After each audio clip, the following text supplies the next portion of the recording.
Globes in 2020. It was the 5th time over a 10-year period, and I liked them more and more, and the last one was my favourite, because the world changed in that 10 years. You know, like the first time I hosted them in like 2010, the press of America, they hated me. Right? Who was this annoying Brit insulting the most important people on the planet? By the last time I hosted, they were like, yeah, go on, fuck them. Fuck them. Right? Because ordinary people had got sick and tired of being lectured by these multi-millionaire, nothing wrong with that, these liberal elite entertainers telling them how to vote and how to recycle, when everyone knew they were getting free jet rides to Pedo Island. So it really hit the zeitgeist. But it was always the same deal. Whenever they said, do you want to host? I said, yeah, I'll host. I said, but I'm going to write all my own jokes, which is unheard of apparently. I said, I'm going to write all my own jokes, and I'm not going to rehearse, so you can't hear the jokes beforehand, you can't cancel any. And they let me do that. I did have to show a lawyer the jokes about an hour before to make sure I hadn't broken any laws, and I never had, because I know the law. Sometimes the lawyer would go, are you sure you want to say that? Right? And I go, is it legal? They go, yep, technically. I go, let's do it. Right? I've never had a joke stopped by the Golden Globes. That says something about them, to be fair, right? So, anyway, thank you. This last time, they said, oh, you've got to see the lawyer the day before now. I went, okay, great. So I was driven to the Beverly Hills Centre, and they're all setting up, right? And the photos of the A-listers are all in their chairs. I go, oh, there's Brad, there's... like that, right? And I got to the end, and I went, that's it. And they went, good. I went, oh, great. I went, yeah. And then the head lawyer, he was about 60 years old, he had like white hair. He went, oh, yes, there was one thing. Now, I did this joke, I don't know if you remember, it went, the world got to see James Corden as a fat pussy. He was also in the movie Cats, but no one saw that. And it goes on, at one point I go, but Dame Judi Dench said it was the role she was born to play, because she loves nothing better than plonking herself down on the carpet, lifting her back leg, and licking her own minge. Right? So, this lawyer went, he said, this is all true, by the way. He went, when you say James Corden is a fat pussy, that's just referring to his role in Cats, right? I went, yeah. Yeah, definitely. Nah. And he went, okay, great. I thought, this is easy. I wanted to go, call yourself a lawyer, right? And that was it. And I went, have a great show. And I left. And as I was leaving, I saw one of the other lawyers lean in and show this head lawyer his iPhone. And the head lawyer went, oh, yeah. He went, oh, sorry, Ricky, can you come back a minute? Right, so I'm there. I went, yeah. So he had the phone there. They'd looked up the word minge. I thought I'd gotten away with it, right? So it's now like I'm getting told off. And the head lawyer said, now it says here that the word minge is a derogatory term for female genitalia. I went, well, yeah, it's a slang word for vagina in England. You don't even use it here, do you? He went, no, we don't, but we got around the world, and with due diligence, now we know it's derogatory, we'll have to bleep that word live. I went, don't bleep the word, like, because people at home won't know what I've said. It'll ruin the... I said, it's literally the punchline. He said, if it's derogatory, I have to... I said, well, what word could I use that you wouldn't bleep? And he went, well, you could say vagina. I went, I'm not saying vagina, right? Nothing funny about it. It's so clinical. I was thinking, Judi Dench at home going, why is he talking about my actual vagina, right? I said, minge isn't like that. It's like, it's not so specific, because vagina's so... Where's your vagina? There, right? Where's your minge? There. It's like... Then one of the younger lawyers went, what about box? I went, I'm not fucking saying box, mate, right? So much for looking at your own box, right? I said, minge is perfect. I said, people won't know what... If they're American, they won't know it. I said, it's not offensive. It's like... I said, kids use the word in England. Right? They weren't having it. So I said, what about flange? Right? So they looked up the word flange, right? And he went, well, that'd just be confusing, because in America, a flange is a part of a sink unit. I went, oh, well, I said, please let me say minge and don't bleep it. I was really rooting for minge, right? It was like 12 Angry Men. I go, no one's leaving till I can say minge, right? And after about 10 minutes, I wore them down. Whatever, said, oh, that won't work. So I was going, please, I said, I'll write them. You won't get any complaints and all this sort of... And eventually the head lawyer went, okay, you can say minge. I went, and you won't bleep it? He went, no, we won't bleep it. I went, you promise? He went, yes. And I left. I knew they would. And they fucking did, right? So, when I said minge, I pointed.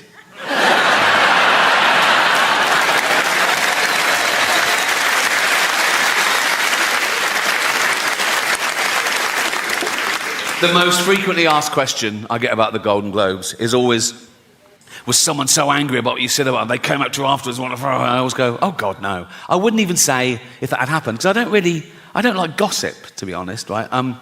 There was one guy I thought took it the wrong way, right? It wasn't a bad, the cameras went to him, and I'm not in control of the cameras, so I think he was caught in the headlights. It was Elton John, right? But it wasn't a bad joke. I was introducing Madonna, okay? And I later found out that him and Madonna were in this feud, and he hated being mentioned in the same sentence as her. But I didn't know at the time. I was confused, right? And it wasn't part of the monologue, but I'm there for like 3 hours, right? And now and again, the stage manager put a head around the door and go, do you want to introduce so-and-so? And I go, yeah, fine. And I come out and I either do it straight or I ad-lib. And this was little ad-lib because I saw Elton in the front row, right? So this was a joke. I came out and I said, our next presenter is the Queen of Pop. Not you, Elton. Sit down, right? And he sort of went to him, he sort of went, and I was like, oh, fuck, he hated that. And I was thinking, why is he, I was like, oh, God, do you think I'm homophobic? Oh, I'm not homophobic. That's always in my head. Then I thought, he must have heard worse, right? In the 1980s, right, when Elton John was in the closet, he wasn't out, he was married to a woman, right? He was also chairman of Watford Football Club. And he and his then wife would go along and watch Watford play, and the entire crowd would sing, don't bend down when Elton's around or you might get a willy up your arse. Which puts my little quip into perspective, doesn't it? I don't know how football fans know how to start at the right time in the same key. Do they hand out sheet music before a fucking... We're doing Willy up the arse in C. Jeff's doing a solo. It's like... And what they usually do, they get a traditional tune so everyone knows it, and they change the lyrics. Some genius changes the lyrics, right, to be as offensive about someone or something or somewhere or whatever, right? So the tune they used to use, I remember it, it was that old Cockney knees up song. My old man said follow the van and don't dilly-dally on the way. Do you know that one? Remember the term dilly-dally? They use it very creatively in their version, right? So this was their lyric. It was the 80s. It's not politically correct. I apologise. But they're football hooligans. What are you going to do, right? So let's analyse their genius lyrics, right? This is what they used to sing. Don't bend down when Elton's around or you might get a willy up your arse. I mean, you might. Not necessarily his, but, you know, like mathematicians amongst you would have to go, yeah, there's a slight... Like, if 1,000 people bent down when Elton was around, one of them might randomly... Someone might come off a bicycle and go, sorry, like that, and they oh, fuck, and the scientists will go, one. Do you know what I mean? There's a slight... Also, when Elton's around, that's ambiguous. That could fit... Like, you could have two gentlemen having anal sex in a hotel room, right? And then the next day they find out that Elton John was staying in the next room. They go, oh, I got a willy up the arse when Elton was around, you know? I'll give him that. Anyway. Don't bend down when Elton's around or you might get a willy up your arse. He has the nerve to call us dear. We all know he's a fucking quill. Sorry, right? And he goes... He dallies and dillies. They've reversed it. Why? He dallies and dillies. He plays with people's willies. Again, I don't know what play with means in this context. It could be like, wow. It could be anything, couldn't it? I thought you were going to suck it. No. He dallies and dillies. He plays with people's willies. He's up every arse in town. I'd stop him there. I'd go, no, you know, that is provably false. He's not up every arse in town, is he? We can prove that. Right, take a small town. Take Watford. 120,000 people. He is not up 120,000 arses, is it? I mean, half of them are women, so 60,000 tops, right? And I don't think he's been up 60,000. And if he has, good luck to him, but that's not my point. This is my point, right? what did his then wife think of that? Because he's in the closet, right? You know, and she's just married Elton John the Pop. She's in love. She's so proud of him. Elton John, and he's chairman of Watford. She goes like, I'm married Elton John the Pop star. I'm married to Elton John the Pop star. And then the entire crowd sing, don't bend down when Elton's around or you might get a willy up your arse. She must have gone, why are they singing that, Elton? And he goes, I don't fucking know, watch the game. You know what I mean? It must have been awkward.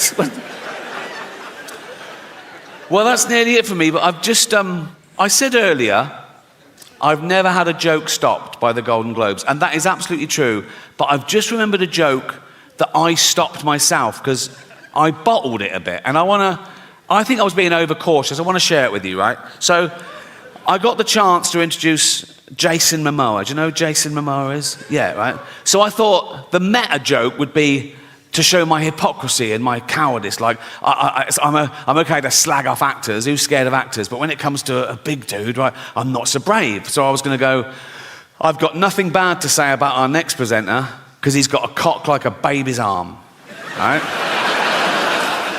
And I told my mate I was going to do that, and my mate went, do you think people think that's racist? I went, why is it racist? He went, well, because he's a person of colour, and I went, no, but it's nothing to do with that. It's to do with the fact that he's so big that he'd probably have a cock like a baby's arm, right?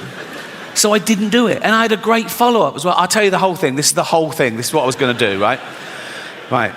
So I'll go out and go, I've got nothing bad to say about our next presenter because he's got a cock like a baby's arm. Unlike Peter Dinklage, who's got an arm like a baby's cock.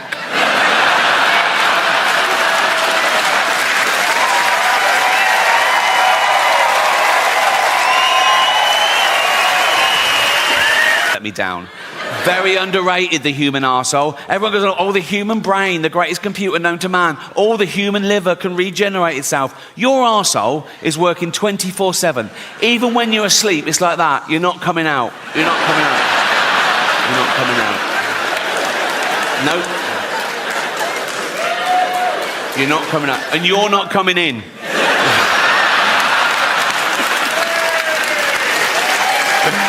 Oh. Because it's like a sewer in there, isn't it? But you've got a lovely little manhole cover. Think of that in real life. Walking along a pavement, there's lovely pavement. If that burst, and you know what's in a sewer, don't you? Piss and shit and cum and dead goldfish, and fetuses. In China,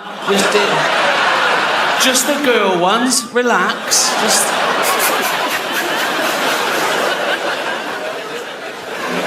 I'm at that age now as well, because I'm in entertainment. People say, oh, you can have a facelift. I go, no.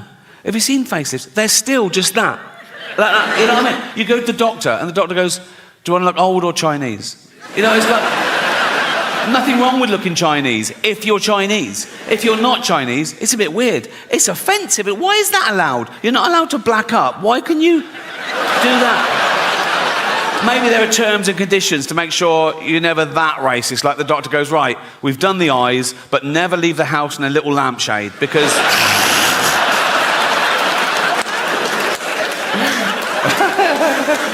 Oh, so childish. It's so childish. But I hope you agree it was a positive show. It wasn't about death, it was about life. And some people are so worried about dying, they forget to live. And some people are so scared to do something. Oh, no, that's dangerous, that's dangerous. All the most fun things are dangerous. Roads are dangerous.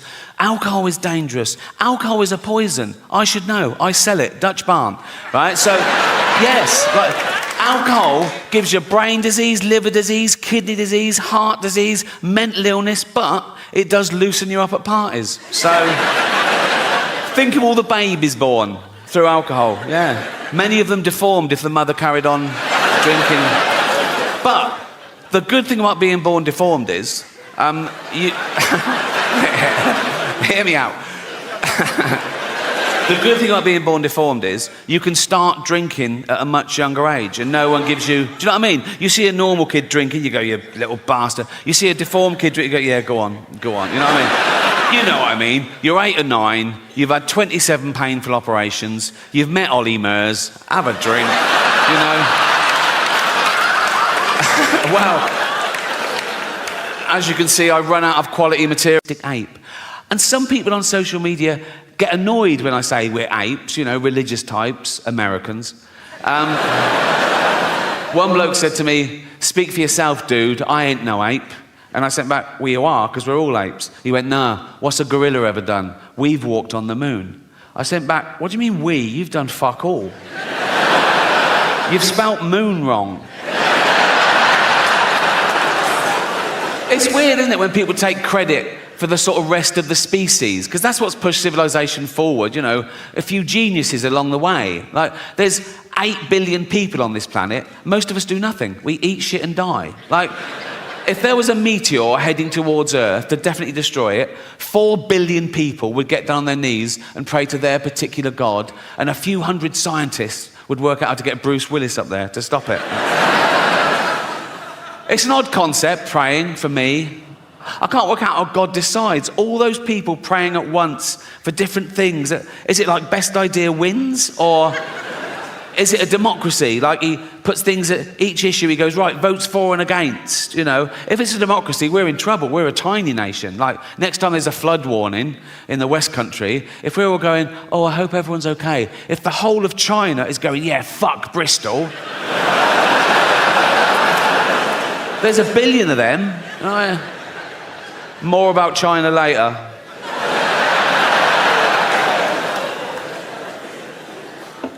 Yeah, I've always found praying quite strange. Like, if I bump into a friend or neighbour and I know they've got a little kid and I go, oh, how's so-and-so? And they go, oh, not good.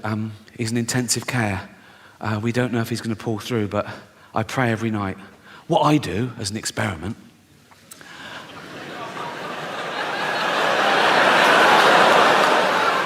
I go home and I pray twice that he doesn't make it.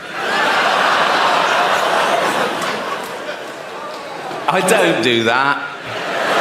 Years old as Homo sapiens. We've been around as hominids for a few million years, and of course, along with every other life form that exists at the moment, we've been evolving for 3.5 billion years. Everything that exists at the moment all came from the same little blob of organic matter 3.5 billion years ago.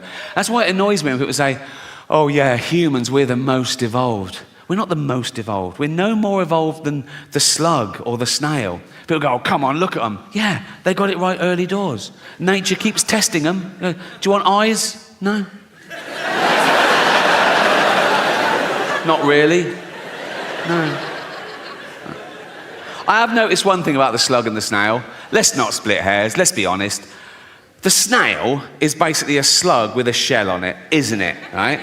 But if you pull the shell off the snail, it starts giving it all, oh, I'm dying. And the slug is like, welcome to the real world. 35, 40, if you're lucky. You're born, you grow, you mate, you're playing with your kids, you get a cut, you go, oh, what's that, dead? Right? But now with antibiotics in medicine, we've pushed that forward. A child born today can expect to live to about 100. And scientists said soon that'll be 120. And science also said that in the near future, there's no reason with proper care and attention that human beings won't regularly live to 150 years old, which is amazing until you remember that we get a set number of brain cells, right? Which we only lose, you can't get them back. So in the future, there's going to be 15 billion people on the planet, you know, half of them are going to be over 100, and they're all going to have Alzheimer's. It's going to be like Dawn of the Dead. It's going to be fucking horrible. My auntie died of Alzheimer's. I don't know how you die of Alzheimer's. She forgot to live. Right? And for the last couple of years, she was in her home, and my cousin, her only kid, used to visit her like once a week, and it got more and more depressing because soon she didn't recognise him, and then she didn't know who she was, or you know, and then she died. And at the funeral, we were sort of reminiscing about the good days, some of the funny, absent-minded things she said and did, and we realised, oh, probably that was the beginning of the disease before it was diagnosed. And this is a true story. Once, my cousin went home from work, and he went in, and she went, your tea's in the oven, I've had mine already. He went, oh, cheers, Mum. And it was like a fish pie, right? He ate the fish pie, and he went, oh, God. And he ran upstairs, vomited, went back down and went, Mum, the fish is off, I've just been really sick. And she said, yeah, it made me really sick. Not your grandparents. They grew up dodging bombs and their firstborn having polio and the menfolk dying at 50 of lung disease. They could take a fucking joke, right? It was all about the wind-up. I used to wind up my mum all the time. This is a true story. When I went off to university, after about a week, I phoned home. My mum answered. She went, hello? I went, it's Ricky. She went, you all right? I went, not really. I'm in hospital. I think I'm blind. She went, what? I went, no, I'm only joking. Right? She went, you silly bugger. She went, I could have had a heart attack, right? And she's right, she could have had a heart attack. And I knew that. That's how committed I am to having a laugh. Gervais, duh. Yeah. And they're sad that their baby's got AIDS, but they're sort of laughing along. Armageddon, And it gets to that bit, baby's got AIDS. And she goes, oh my God, Jeff, what? Why are they all laughing at us and our baby with AIDS? And Jeff goes, well, they're not laughing at us per se. She goes, well, they are. They've named us and everything. They're literally laughing at us in this bit. And Jeff goes, yeah, but we're a fictional couple with a fictional baby with AIDS. Anyone offended by that is a fucking moron. And then he goes, and at least he didn't do the accent. So... And then she goes, yeah, but only because Jane begged him not to. Particularly working class kids, particularly from working class mums, because they're busy, they're doing everything. They're keeping men in check, they're bringing up kids, they're going to work, they're saving the world. They haven't got time. They have to frighten their kids into behaving well. They have to go to dark places to shock them into not fucking dying. Do you know what I mean? So, like, if I was little and my mum made my tea, and it wasn't my favourite, it was boiled potatoes instead of chips every day. And I went, I don't like them. My mum would go straight to, of course you do. There's children your age in Africa and they're starving to death, right? And I go, Jesus, all right. You know what I mean? The true story, I was 7 years old, right? And I'd been playing in the park and I came running in and my mum went, Ricky, come here, sit down. There must have been a local pedo incident, right? And my mum went, never go in the toilets in the park again. And I went, why? She knew she couldn't explain paedophilia to a 7-year-old, right? But this is what she came up with. She said, because there's a man going round and he's cutting little boys' willies off. I was like, oh, what? That's a fucking thing, is it? I didn't sleep for a week. And it worked. I never went in those fucking toilets again. But she knew instinctively. If she'd have gone, Ricky, come in, sit down.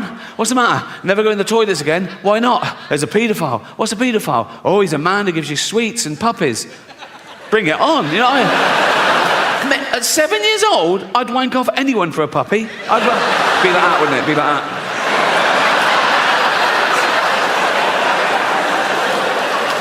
Gonna get a puppy here. I'm getting a puppy. I'm getting a puppy. Gonna get a puppy, eh? Oh, fucking hell. Oh, I cannot do it left-handed at all. Fucking hell, come on.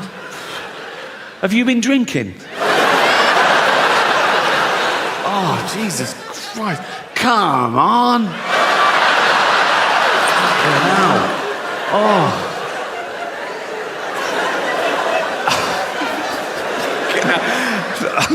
I've started, so I'll finish. Oh, fuck me. Oh, what sort of puppy is it? A what? A Labrador? Throw in a kitten, I'll give you a blowjob. I'll go over that. Kitten, puppy, come. Incidents of people murdered in the Holocaust, and he films them coming into a Jewish cemetery, and they each leave a stone on the grave to represent their family members that were murdered, and it builds up, and it's very moving. And so I think I get the ambiguity. Does it have a sad ending? Yes, in the sense that 6 million Jews pointlessly lost their life, but no, in the sense there was still enough left over to build a little rockery. So...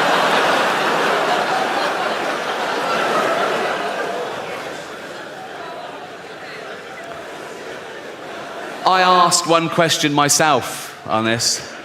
is James Corden in it?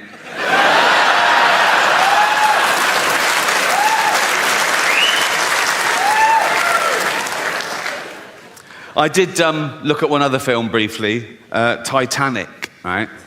And it's got all the same sort of questions. And the one where it goes, are any animals harmed? Someone answers, there were no explicit scenes of animals being harmed, but Rose did have a goldfish, which probably didn't make it. I think of the goldfish in the bowl on the sideboard when the boat hits the iceberg, and he's all like that, right? And people are running around going, we're going in the water. And he's all smug then, and he's going, don't worry about it. Oh no, not water. Then he gets in the sea and he goes, oh, it's very salty, isn't it? It's very salty.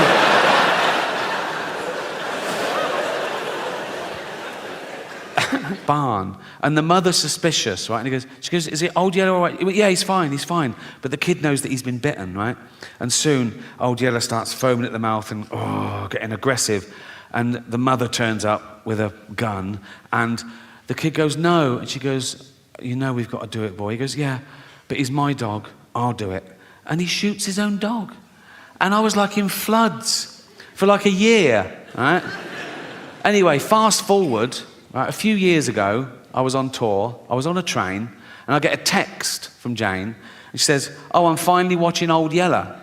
And I sent back, oh, enjoy, right? I didn't think, right? 20 minutes later, I get a text, nothing happens to that dog, does it? Oh, I couldn't believe my fucking luck. I thought she knew, so I sent back, no, of course not. 1 hour later, I get a text, you cunt.